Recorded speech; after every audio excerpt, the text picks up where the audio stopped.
Hi everyone. Today we have a special topic: implementing and executing strategic plan within an engineering department as an engineering leader. I want to talk a little bit about this at a high level because it's something that we often experience as senior engineering leaders: how to be more strategic and how to implement a strategic direction successfully within a group of engineering staff members. So firstly, let's talk about why strategic plans are important and why they are important for an engineering organization. Strategic plans are like roadmap for success, and setting clear goal and aligning our team's effort is critical to a business outcome. For instance, let's say our goal is to reduce customer support requests by 20%. And for a software or a product company, it's a clear target that we can all work toward. So it's important to firstly have a clear and well-defined goal to work toward in order to implement a strategic plan. Now let's consider a strategic plan that has worked well in my experience. When I was working for a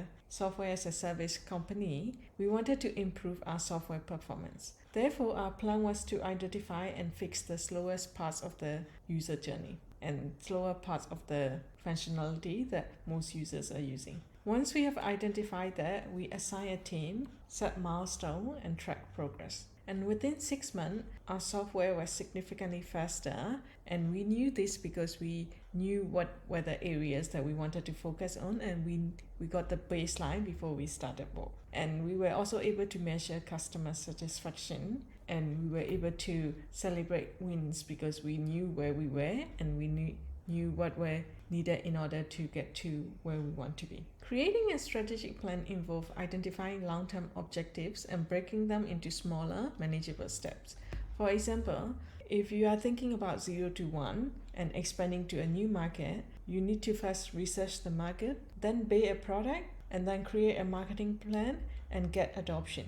Each step of this process is like a piece of a puzzle, and you need to do them diligently and in order and in a timely manner in order to achieve the long-term objective of expanding to a new market successfully.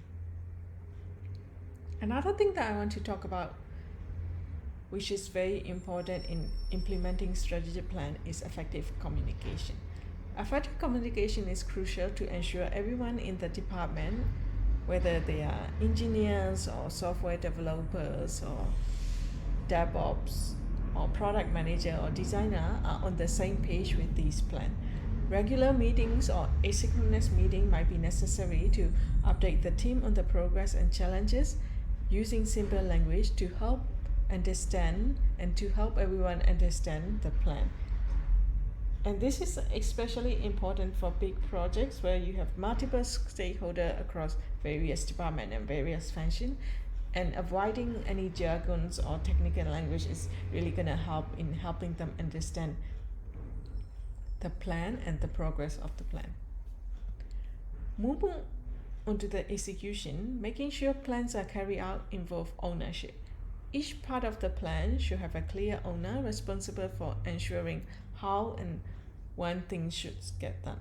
Deadlines and project management tools can be used to keep track, and in software development and in tech industry, we are no stranger to multiple productivity, project management, and software and tools that we can use in our day-to-day job. The next part is accountability. Accountability is important, and this is something that I've learned from my past experiences as well. To give you an example, when a project misses a deadline due to a lack of a clear owner, you need to realize the importance of assigning responsibility for every part of the plan and making sure that the person who has been assigned the work understood that they are responsible for executing the plan successfully. One thing to note in software development industry though is that plans are not set in stone and they should be adaptable. There are always changes that may be happening in the industry, there are changes that may be happening in the workforce, there are changes within the organization itself, and the plans should be adaptable to all these changes. When there is a roadblock encounter, the leader or the person responsible for that specific piece of the plan should adjust their route. And if market conditions change, we need to be flexible and tweak our strategy accordingly. Lastly, my advice for engineering leaders and aspiring engineering leader is to stay focused and persistent. Keep your goals in sight, communicate clearly with your team, and adapt as needed. Strategic planning is at the end, not a journey and not a destination, but it's a process that we go through, and it's more like a continuous journey than a journey to reach to a specific destination. And it is all about continuous improvement. And remember that every step, no matter how small, takes you closer to your goal, but you must first know what your goal is.